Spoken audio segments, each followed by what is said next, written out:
Welcome everyone once again to the Engaged Bhakti podcast. I'm your host, Krishna Kishordas, aka Christopher Fichi. We explore the connection between the practice of bhakti in the Krishna tradition and in other religious traditions, and how we connect it to social engagement in these very chaotic times that we live in. And I'm really grateful today to be with one of my dear mentors, friends, teachers, Rukmini Walker, who I've known for a few years now and had many wonderful exchanges with, and I'm very blessed to be with Rukmini today. Thank you so much for taking your time. Thank you. What an honor. Thank you so much. So we're going to explore a lot of stuff today in the next hour. Rukmini's work is especially around women's empowerment, and I'll briefly introduce you here. Rukmini is activist in women's spiritual empowerment interfaith dialogue. She's the founder of the Urban Devi collective, which we'll talk about at urbandevi.com, which is based out of the Bhakti Center, which is our home temple in New York City, where you're a member of the board of directors. And you've been traversing the path of bhakti for most of your life, living in India, Canada, the US. You're one of the first disciples of Bhaktivedanta Swami Prabhupada. And I learned today that you were, this is an amazing story, that you were in the Be-In with John and Yuko in Montreal, Canada, which is quite a memory, I imagine. I think I called it a bed-in. It was bed-in. That's a bed-in. Yeah, because they were in their beds, and yeah. So that's an amazing accomplishment on the CB of your life. And you're also Yes. Right. You're also featured in the film Women of Bhakti, and you write, teach, and lead workshops on retreats and retreats internationally. You and your son, Gaura Vani, lead a Bhakti Immersion Kirtan Adventure to India every year. And one of the things that I've been part of is our Vaisnava Christian Dialogue in Potomac in Washington, D.C. every year, which has been one of the great, my life experiences of actual interreligious, like not just dialogue, but friendship and love and relationship building and sharing of wisdom. And it's a wonderful gathering of different Vaishnavas, scholars, and different Christians. And we also do a Vaishnava Muslim Dialogue too, which I think is super important. So that has been such a grace to be part of that for the past few years. It was such one of the regrets of our current pandemic times we couldn't have it this year. So hopefully next year. And I wanted to mention too, Rukmini has a Patreon page, patreon.com/Rukmini Walker, where you can go to support her work. And you're also on Facebook and Instagram as well. we'd love to hear, you've had an amazing life's journey, as we're already talking about. I'm particularly curious how you came to this creation of Urban Devi. If you want to talk a little bit about what Urban Devi is. I know some of our audience is probably familiar and some of our audience probably participates with you, but there may be some folks who don't know about it. And it's something, women's empowerment, as we'll talk about, is something that is always needed in this world, and is especially needed sometimes in religious societies. So I would just be curious to hear just how Urban Devi came about, what in your life journey brought you to the desire to create something like this. Well, I really thank you for asking that. My inspiration for creating Urban Devi, the Urban Devi Sangha, is to uplift the voices of the women, really to hear the unheard voices, the voices of the women, voices of disenfranchised people, even the voices of the animals, the voices of the earth, right? The Mother Earth. So there's some silent screaming voices out there that need to be heard, and we need to really pay attention to those voices. So that's my inspiration. Yeah. We were talking about this the other day, and I'm kind of a motif that'll come up in these podcasts, that sometimes, like we see in the Samadarshan verse of the Bhagavad Gita, that talks about the swapaka, which is translated as one who eats dogs, but it's also translated as the outcast. I have one of my mentors, Anant Rambachan, who's a Hindu scholar, often points out that we don't really consider the outcast as much as we should, or we may look at them on a spiritual level, which is part of the package, which is ideal. We always want to ideally discern our relationships with each other on a spiritual level, but that doesn't mean we should also not attend to their suffering because they are disenfranchised. Right. Yeah, I think that's very wise. And I also think that no tradition in and of itself is environmentally friendly or not. Yeah. It depends on the practitioners, and it depends on how it's deployed.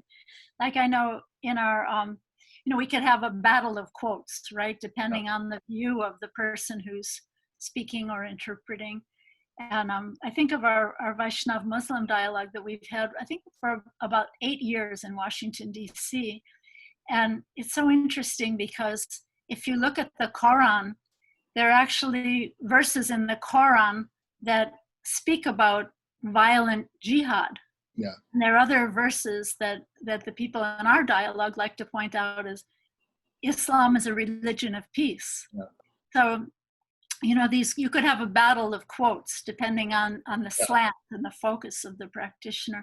But it's interesting because, that is troublesome. And we can't just sort of gloss over those difficult lines, those difficult quotes. But I think it depends which way we want to lean. I often think of the verse that Srila Prabhupada really used as almost a center point of his preaching, his project in the West and back in India as well, where he would often quote in letters and in his lectures this verse, Kirata Hunandra Pulinda Pulkasa, where it basically names so many tribes of people in the world. It names the Russians, the Greeks, the Huns, even it mentions the fallen people of Andhra Pradesh. And it says that all people of all races can be uplifted and transformed by the all-powerful mercy of the Lord as taught by the great devotees, the Prabhavishnave Namaha. So, it depends on which verse we want to emphasize. And you'll always have practitioners emphasizing in one way or another. So what do we want to carry forward into the future? What do we want to embody ourselves? And what do we want to go forward into the future?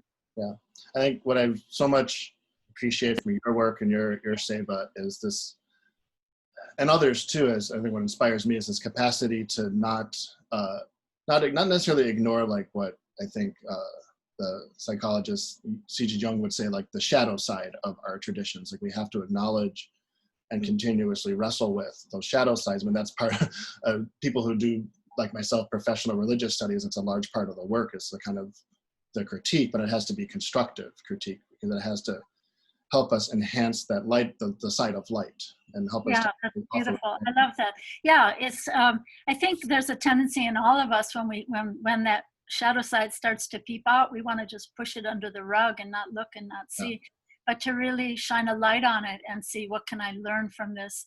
How can I go forward being empowered by what I see, the dirt in my own heart and the dirt in my own tradition even. Yeah. I want to share a story with you that I find really beautiful. One of our partners in dialogue is a man, he's a professor, his name is Gordon Melton. And he's a professor, he's also a Methodist minister. So I love this story. He told us at one of our dialogues, in one of the first ones in Boston, and he said that when he was a college student, he's from somewhere in the South, and he said that when he was a college student, he went to one of his fellow students, an African-American student, and he said to his fellow student, he said, I have a problem and I need your help to solve this problem. I'm wondering if you can help me. And his fellow student said, what's your problem? And he said, my problem is that I've been taught to hate you. And I don't see this being taught by Jesus Christ in the Bible. So I need your help to solve this problem. And so it's a beautiful story because the African-American young man began inviting him over to his house for dinner, and they would go to each other's homes and spend time with each other's families and became really, really close. And in that way, his friend helped him solve this problem of hate that he'd been raised to believe. Yeah. So. And I just that evokes what the heart of bhakti is relationships. I think that. Yeah, it's beautiful because I know, some commentators who come from a more Advaitin or impersonal perspective, they don't really see the imperative or the mandate for social engagement, because their reading of scriptures or Shastra is so very impersonal. But I think on the Bhakti path, in our tradition, we see that the absolute truth, the personality of Godhead, is in his greatest position, in loving his devotees, and eminently personal. And just the idea of Vrindavan, the absolute truth becomes relative in order to become everyone's relative.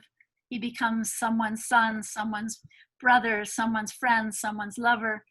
He's got a pet dog, he's got a girlfriend. He becomes so relatable. And in this way, we can also become persons ourselves, and understanding all people, all living beings as persons, the same spiritual essence. Yeah, thank you.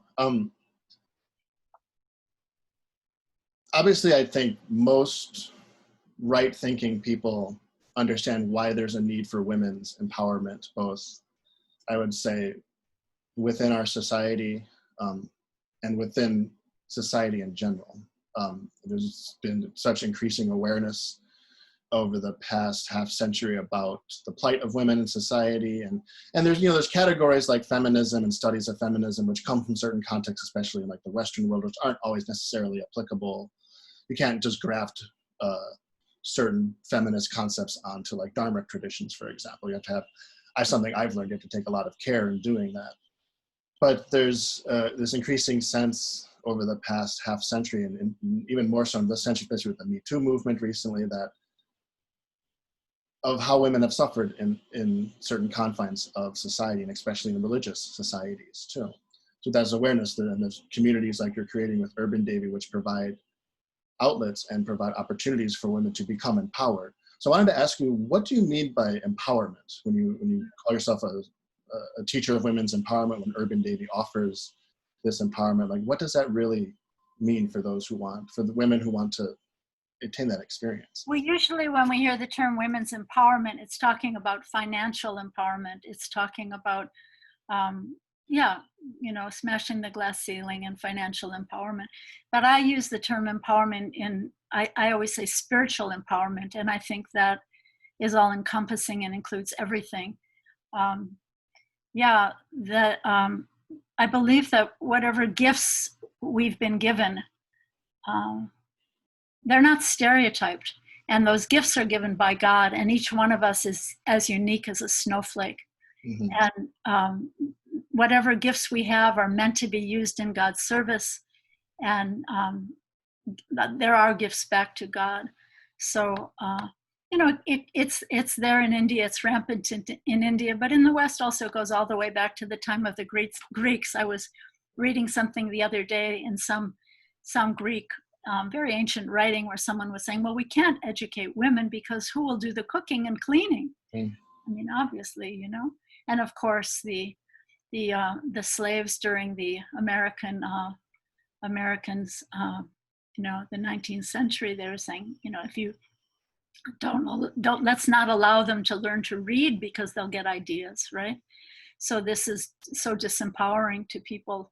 And then, but each one of us is an individual with different capabilities. And I think the whole idea of equality is really spiritual, because if you look at the US Declaration of Independence, all men are created equal, right? Well, of course, it doesn't even mention women.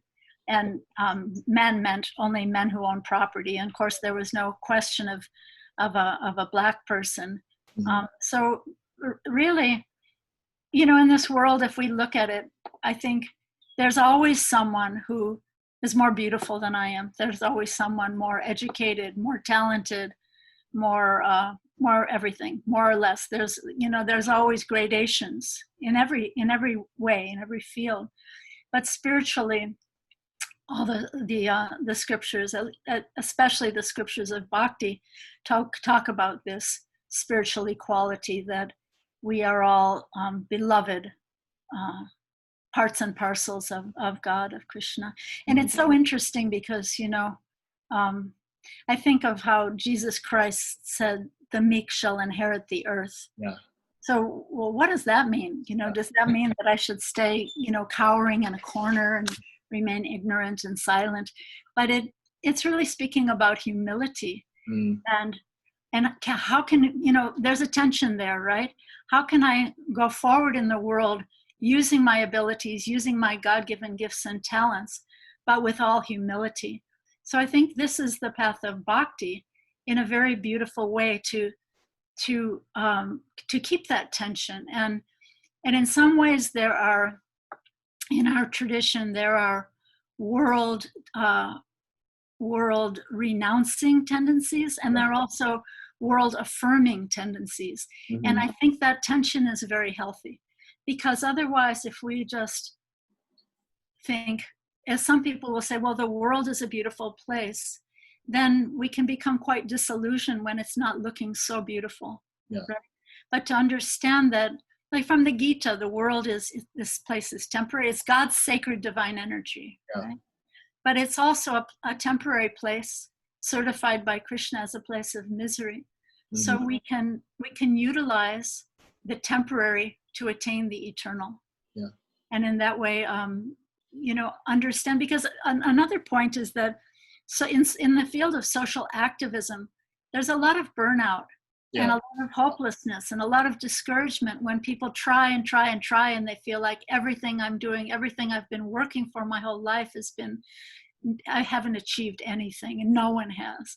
So the idea, I think Bhakti gives us a very balanced and nuanced and centering understanding that the world is temporary, it's full of misery, but yet at its essence, we are sacred, we are worthy, and we have these goals that we can achieve as an offering to God, to Krishna. No, that's such a beautiful explanation, because I've experienced that quite a bit, hearing colleagues of mine who work in environmental fields, environmental activism.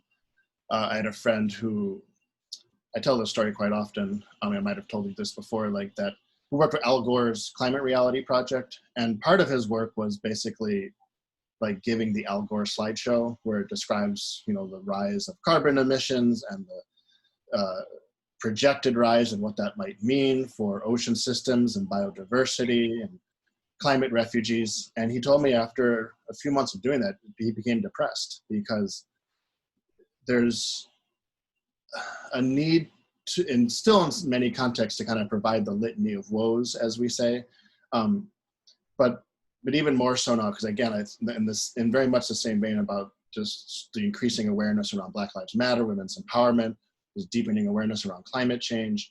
And the question now is, we know as much as we possibly can know in many ways. So what do we do? What do we do now?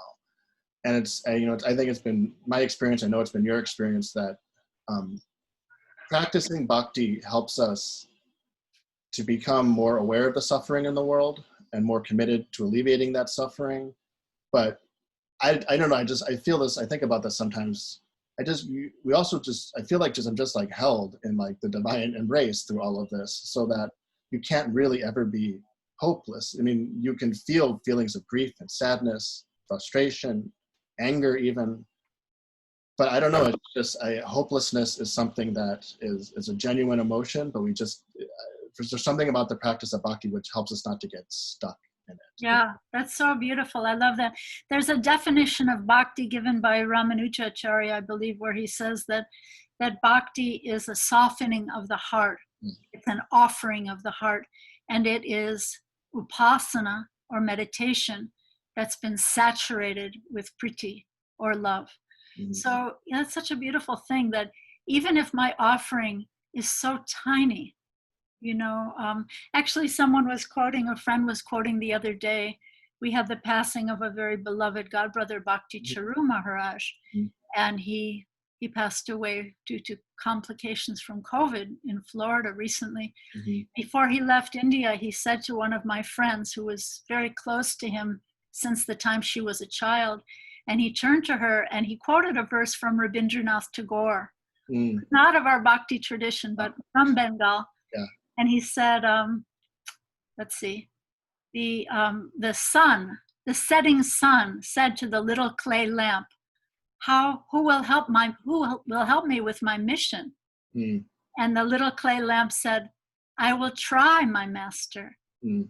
And I think it's such a beautiful thing that as little clay lamps, we can just do our little bit, many, many clay lamps all over the world, trying to help the setting sun to light the world. I think this is the mood of bhakti. Yeah. It's very profound for me. And it reminds me too, talking about humility, things I've read, especially from Bhaktivedanta Swami, where he really very clearly describes that, humility, we should never consider humility being trampled on or walked over. As much as we try to be as humble as a blade of grass and, lower than the straw in the street, there's something about that which doesn't apply, again, like we don't cower in the corner, like getting walked on. It's a much deeper consciousness. I try to understand it as just a kind of a receptivity to what is being required of us in our service. It's actually very empowering. Yeah. Humility is so empowering, because if someone is staying in that place of humility, they can never be beaten down, because they're understanding their own sacred worth as a divine part, even though very small. Like Gaura Vani laughs, but I call it the satisfaction of sacred smallness. Yeah. So there's an intrinsic worth that's very sacred, and knowing that even though I'm in this temporal world, that I'm part of a much higher life, that I'm meant for a much higher life, and that all I do, even in this temporary world, that the offerings are eternal. So I love the idea of using the temporary to attain the eternal. So even if I just am lighting a little clay lamp, which is just clay, right? I'm offering it to divinity, and the offering itself becomes divine. Mm-hmm. So this is bhakti. Yeah. That sounds like a wonderful book title too, The Satisfaction of Sacred Smallness. Oh, I'll have to write a book. I want to ask you if you wanted to share any of your experiences with Urban Devi that have been especially rewarding, where you feel like you've really helped women to reach a deeper understanding of bhakti. If there's any particular stories or aspects of what you do with Urban Devi that you found especially rewarding. Yeah, I think many of the women in the ISKCON society, or many who come and take an interest in Bhagavad Gita or Srimad Bhagavatam, there's so many misquotes and misperceptions and wrong emphasis and wrong slant. Even sometimes in some of our temples, women can be very discouraged by what they hear in a Srimad Bhagavatam class, and sometimes someone will call me up and say, "Hey, is this what's really being said?" So in Srimad Bhagavatam, we have a lot of role reversal, where the high and mighty, the proud and the arrogant are being brought down, and the humble people, the simple people, are being uplifted. Mm-hmm. We have the stories where the illiterate wives of the proud brahmanas, they understand the position of Krishna, but their arrogant husbands are afterwards, at the end of the story, lamenting, "What fools we were, to hell with our yantras and tantras and mantras." And it's so beautiful in Srimad Bhagavatam. I love the prostitute Pingala. She's a sex worker in today's language, right? She was a pure devotee of the Lord. So you have a prostitute who's a pure devotee. You have princesses and queens and simple people. The simple gopis are considered the highest, greatest devotees.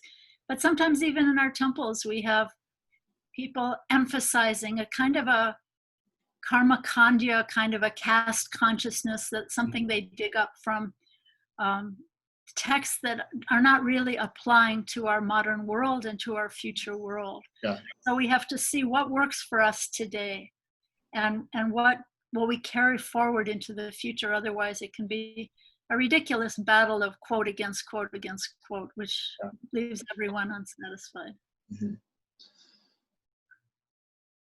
So I wanted to ask you too, I wanted to quote something from one of your blogs. So on urbandevi.com, you have a wonderful series of reflections and blogs that you write, and that also you bring in material and thoughts and reflections from other folks as well. And about a little more than a month ago, you wrote a short blog on pandemic of COVID and a pandemic of hatred. And of course, we're going through this pandemic. I was starting to read this book, The Great Influenza, last night, which is about the influenza pandemic. I can't get enough of this pandemic. I must read about it.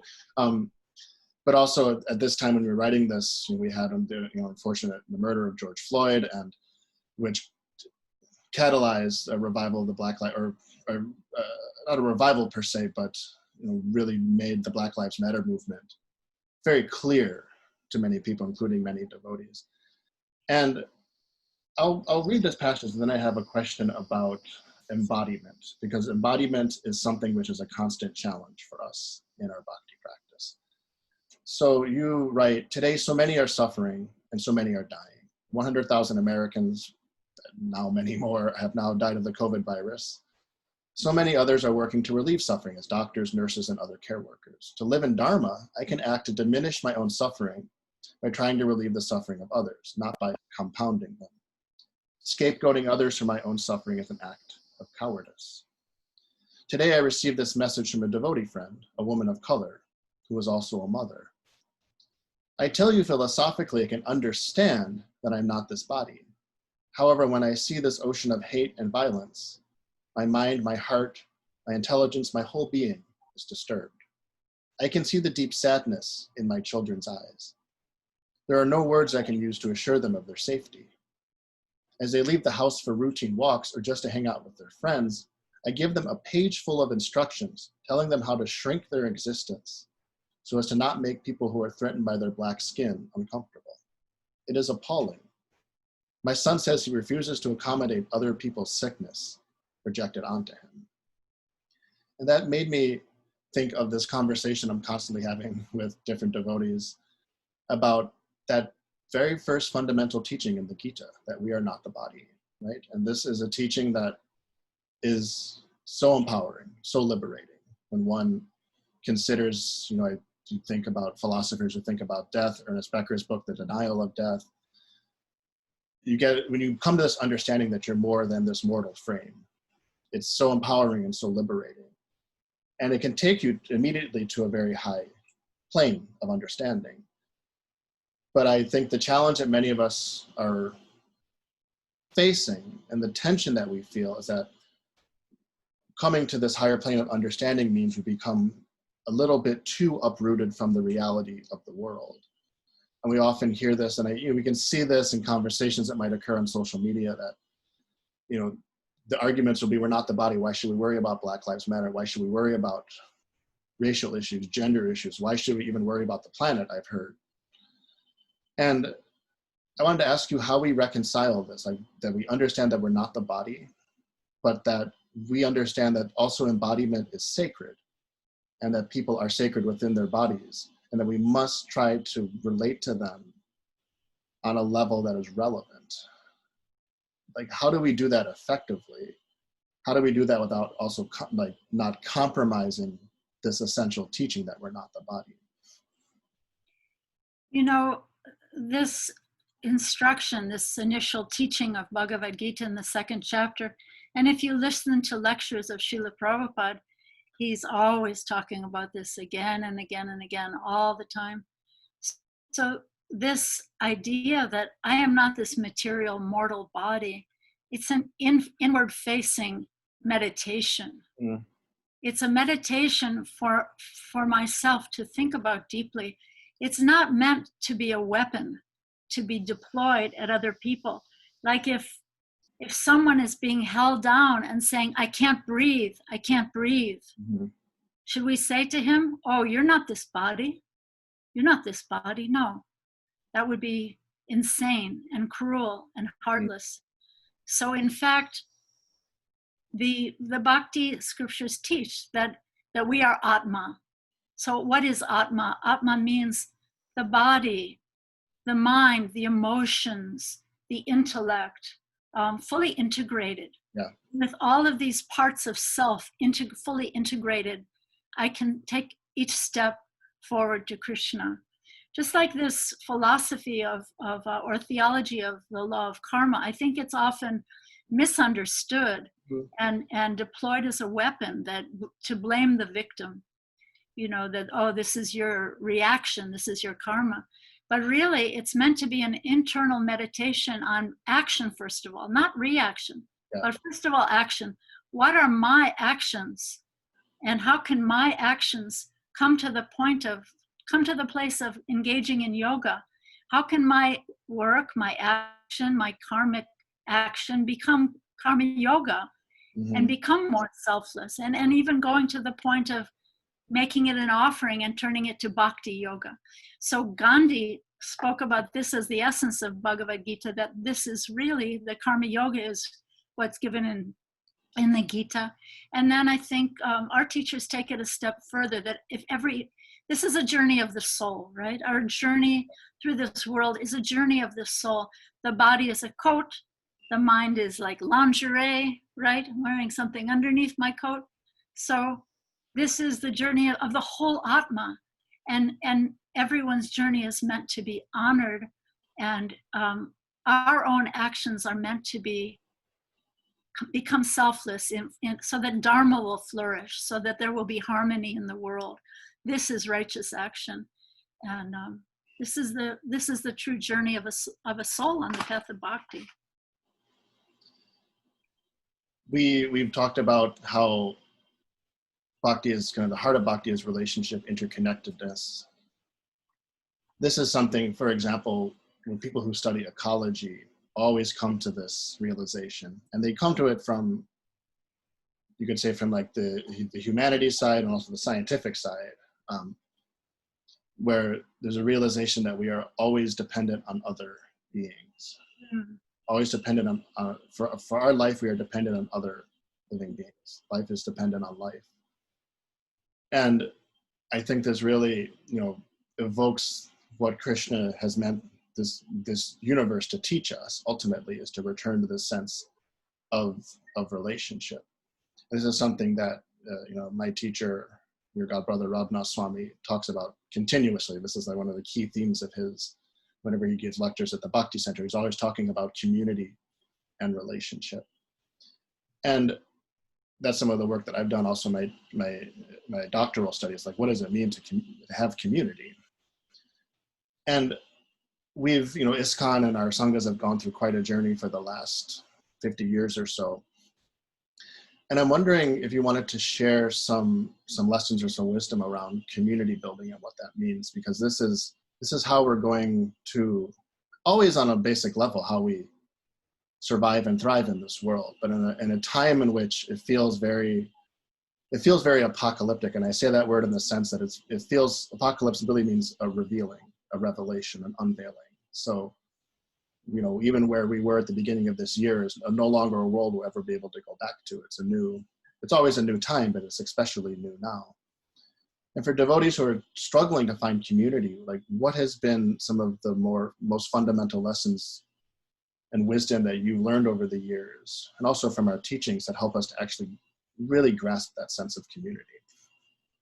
Yeah, I'm really inspired by this idea, and I feel like it's a very urgent thrust. I feel like we have a mandate, we have an imperative to develop this, what Dr. Martin Luther King called the beloved community. Yeah.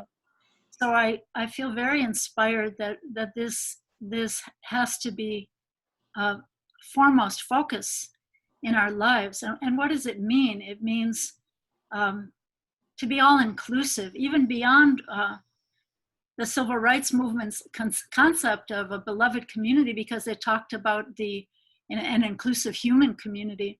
But in Bhakti, we talk about, and we're meant to live an inclusive community, including all living beings, including the earth, including all disenfranchised trees and creatures, and in an inclusive way. It's not meant to be, community is not meant to be an exclusive club. Yeah. And it's not meant to just be, a worldwide institution. It's meant to be very interconnectivity between myself and another person. First of all, inward. Who am I? Who am I as a spiritual being? So that inward understanding that I am spirit, and then between myself and others, the second faith, and then in the world, in the macrocosm. I think it's so important. And yeah, just the, that sometimes we can even use righteous anger. This is a word that, in that concept of beloved community, this is a term that's sometimes used, that sometimes there's something that brings out that righteous anger, and some strong speech and action needs to be deployed in order to right the wrongs that we see all around us.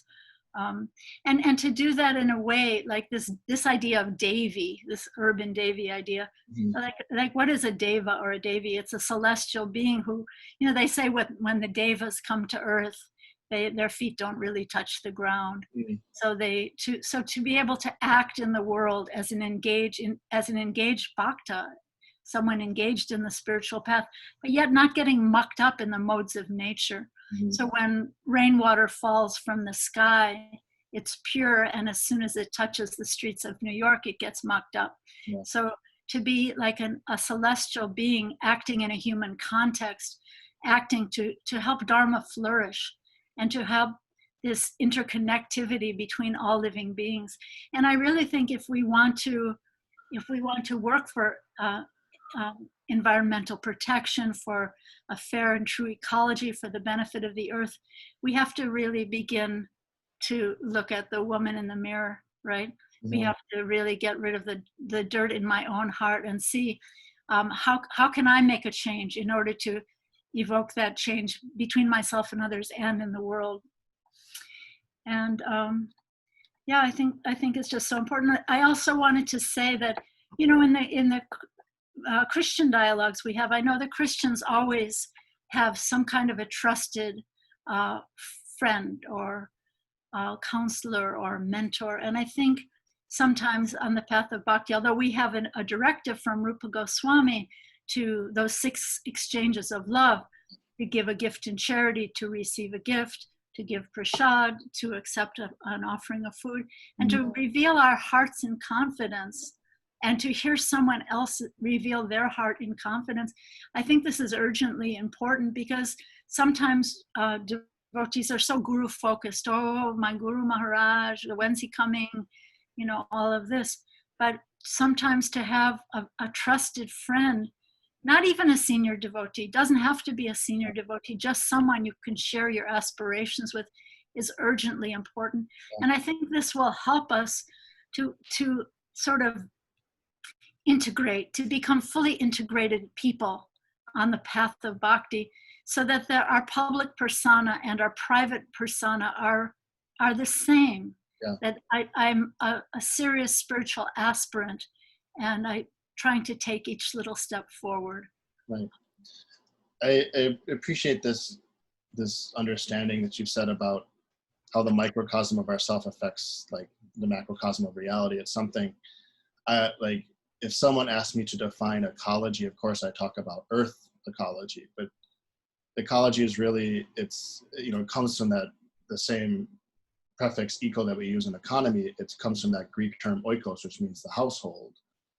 And we can think about that as the household of our own existential self, the household that we live in, our families, the household of our society, the household of the planet that we live on, and how one aspect of, all of those aspects affect each other in a very fluid way. So if our inner ecology is polluted, if our heart is polluted, of course, we're going to pollute the world outside of us. At the same time, like some people can go into the natural world and feel this kind of reciprocal relationship with earth that actually, if they're in a more pristine atmosphere, more sattva gun, that affects their inner ecology. So it's kind of, it's not a one-way street, not a two-way street, but a many-way street. I was just going to say the same thing. I think it has to be simultaneous. It's not as though we can say, hey, it's useless to try to work on or solve the problem of the world's ecology. I'm just going to work on my own heart and chant the holy name. No, it has to be simultaneous, because we are people living in the world. And, it's also interesting talking about this kind of tension. I think most of the scriptures are written by renunciates and people who are not so much engaged with the world. And I think as we walk into the future, as we move into the future, this idea of engaged Vaishnavism will naturally fall into the introspection and the work in the hands of the women. Mm-hmm. and the grihastas, the people who are married, the people who are more engaged with the world than the sannyasis. But yet the perspective of the sannyasis to always be looking at that ultimate, that param, is also important. So that tension is so important between the world renouncing and the world affirming. And we need both, and both sacred, and to keep us in tension and to keep us in balance. But I really do think that this imperative for engaged Vaishnavism will fall to the women, will fall to the men who are in relationships, in family, and engaged in the world. And I think it's so important. Mm-hmm. Yeah, I mean, I know, as you know, as someone who's a scholar of religion and kind of seeing other sociological interpretations of our movement, our society, you know, that's one of the profound challenges of the shift, the ongoing shift, where, you know, primarily, especially when you were younger, where everyone was living in the temple and everyone was living a more renounced life, and then this shift over the past few decades to something that's more congregational, that's something that's embedded within the world. And, you know, I was talking with other devotees in our first batch of podcasts, you know, with Gopal Patel, about this sense that we're already engaged in the world, most of us. So it's not a question of whether we should be engaged or not. We are embedded within this world. And it then there's a whole series of questions about how we actually actualize that, what that engagement means. Like, how do we put it into practice? Right, and we can make it our own, what we want it to be. We can make our own choice, and we can create our own future. We can be, we can live and walk with blinders on, not seeing the suffering and the interconnectivity of all living beings, or we can open our hearts to really feel that empathy of the heart, as we see in holy people of all traditions. You know, like they say that Muhammad wouldn't even kill an insect, or, you know, the stories of Saint Francis, and, you know, standing in the field, and, you know, the lilies of the field, and seeing how the doves are arrayed in such majesty. And so we have these pole stars, really, exemplars of this consciousness in really every tradition. I mean, I know we just moved and we live in a neighborhood. We have a little pond right next door to where we live. And every morning, or often in the morning, my husband and I will be out chanting japa, walking around this pond. And there's one Asian lady, she's walking around with her rosary beads, and she nods to us and we nod to her.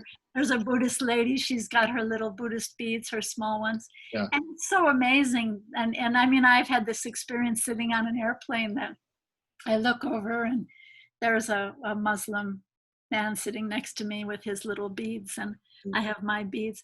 So it's there, and these paths are chalked out, and the path is given. So we can embrace this, or we can put blinders on, and we can embrace the similarities, and also with integrity share our struggles and share the differences, and not whitewash it, you know, not make it some kind of a project that we want to advertise how environmentally conscious we are, but really focus on ourselves and where have we ignored the realities and the problems within our tradition.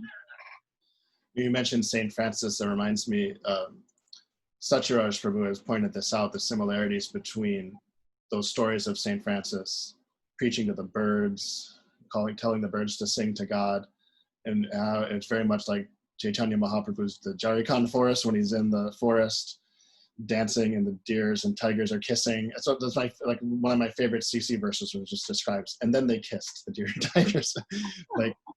And it's just, but it evokes something so fundamental to what is reality. I was even seeing something today, this news story where scientists are able to detect that tomato plants are communicating with each other somehow through electric signals, right? And there's this beautiful book, Braiding Sweetgrass, by Robin Wall Kimmerer, who's that book. I love that book so much. She's for those who might not know, Braiding Sweetgrass is by Robin Wall Kimmerer, she's a a botanist. She teaches here in New York, State University of New York. She's part of the Potawatomi Nation, so she's an elder of that nation, too, Native American nation. And his book is just about indigenous wisdom and how all these trees and plants and things and creatures that we live with, they're really very much more conscious and sentient than we think they are. And they have abilities that we only ascribe to ourselves, but actually they're able to express so many different emotions and relationships. Again, it's just the nature of reality is relational. So even on the quantum level, some spark is over here and some sparks on the other side of the universe, and there's still some kind of relationship going on. There's a sense that is what we're called to live into. She's really one of my great mentors, and she speaks so much about gratitude, how gratitude opens the door to a sense of wonder and a sense of belonging. And I love her writing so much. I really highly recommend that book to anyone who wants to think more deeply. Yeah, there's a beautiful quote I was thinking about from one of the previous archbishops of Canterbury said that appreciation, because Robin Wall Kimmerer speaks so much about gratitude and appreciation. So this man said that gratitude, like talk about ecology and getting your hands dirty. I know you like to say this, let's get our hands dirty. So he says that gratitude and appreciation is a soil, it's a type of dirt in which pride does not easily grow. So I love that image of getting our hands dirty in aspirations of appreciation and gratitude, and opening a sense of wonder in our own hearts. Yeah, right. Yeah, I often think about, for example, I often think about like our faith is like a garden. Our experience of faith is like a garden. And we have my own life, I realized I was raised Catholic. So I have these kind of Catholic roots and plants and flowers that are still there. I never really pulled them out. And of course, roots have become, primarily Vaishnava. And it's been so interesting, especially in my experience in my studies, like learning about how traditions intertwine with each other, but also how our own experience intertwines, where I can still say, honestly, to others that I'm still a little bit Catholic. I'm still kind of a Franciscan Catholic. I love Pope Francis and scholars like Thomas Berry who followed in the Franciscan line. And it's a very neighborly thing, because your neighbor, maybe a Muslim, have their own garden of faith, and they may offer you a few seeds of their wisdom to say, hey, plant these in your garden. This will be a nice addition to the biodiversity of your faith. And in that way, we become so enriched, right? Our gardens become so enriched. You're reminding me of a story of Prabhupada where someone brought him a rose, and he said, but where are the leaves? Because the rose is more beautiful with the leaves. And just this idea of this garden of faith, that yes, there are differences, and we have to honor the differences and not try to become homogeneous oneness, but really see how we're enriched by the otherness that's around us and what we can learn from each other, making our lives so profound and so enriched. Yeah. So I have one last question. I tend to ask a big question as a last question, but you often talk about how Bhakti harmonizes the divine masculine and divine feminine. And this is something that, is a theme in many different religions, but I think, we have a particularly detailed understanding of what that means. And I think in our own experiences, even though we may be a male body, we may be a female body, we may be somewhere on that spectrum of gender and body. How do we understand that in our own lives? How do we balance that within ourselves? Because all of us have we may have primary tendencies, but we may also, as someone who's a masculine-bodied person, there are feminine traits which are important to the practice of masculinity, so it doesn't become toxic masculinity. That's something I think all men should be working on. So from your own experience or understanding, how do we really find that harmony within ourselves of the divine masculine and divine feminine? How does Bhakti help us understand that? It's a beautiful question. It's a very deep question. Well, when I look at the the source of all existence. In the Bhakti tradition, we understand that at the essence, at the center point of all existence, we have Sri Krishna, the divine masculine, and Sri Radha, the divine feminine.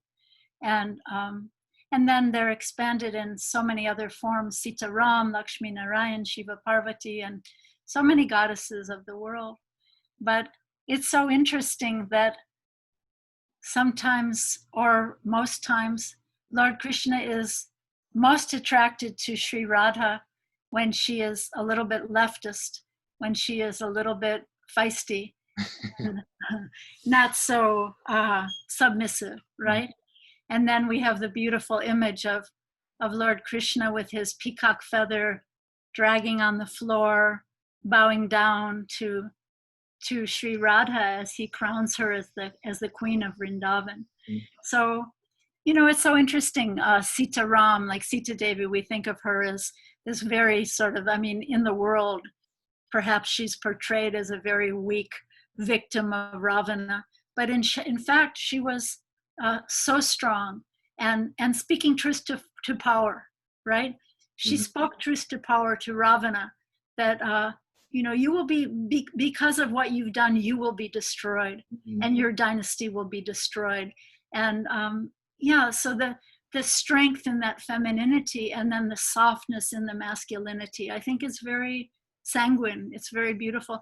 And it's so funny. In my own marriage relationship, oftentimes my husband, Anuttama Prabhu, he will be the one who is more empathic and more intuitive and more caring, and I'll be more in the kind of you should do this kind of space. So to be able to be enriched by the other, I think to keep an ear open and an eye open for being enriched by the other. And then I often say that you often see that men who are spiritually advanced on any spiritual path have that soft, empathic, compassionate mood. And I think also, women who are spiritually empowered, like, okay, there's a story of a great woman saint. She was a disciple of Advaita Acharya's wife, Sita Thakurani, had two famous disciples. One was called Nandini and one was called Jangali. So this Jangali, she was called Jangali because she lived in the jungle. She was doing her meditation and her chanting in the middle of the jungle. So she was a beautiful woman alone in the jungle. So the Shah of Bengal came by one day on a hunting expedition, and he sees this beautiful woman sitting alone in meditation chanting in the middle of the jungle. And he goes forward to try to seduce her, to rape her, actually.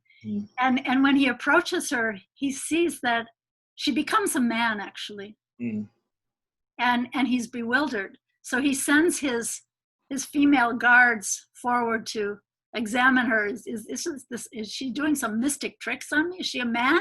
Is she a woman? What is she? And then the women guards, they say, well, you're Shahji, she is definitely a woman. And so she goes back and forth, until finally he realizes that she's trying to teach him, and she's much superior to his strength. And he actually became her disciple and made a temple for her there out in the forest. So it's just such an interesting play on these tensions. And I think we all have something to learn from each other, from the other, with a capital O. And be enriched by our interconnectedness. Thank you, Rukmini Prabhu. This has been such a rich conversation. Thank you for helping us to think and feel our way through what engaged bhakti is, and this journey to practice this and discover this together. And we hope you'll come back soon for future podcasts, and there's so much we could talk about. We'd love to talk with you more about marriage and relationships too. I think that'd be an interesting topic. Talk about engaged bhakti. That's probably the most concrete form of it. So thank you so much. And friends, we can check out urbandevi.com and also support Rukmini at her Patreon page, patreon.com/Rukmini Walker. And check out our first batch of podcasts that are up on our YouTube page. Please subscribe and check out our Facebook page and like us, and more to come soon. So thank you again, Rukmini. Thank you. What a great honor. Thank you so much. And thank you, everybody, for listening. Hare Krishna.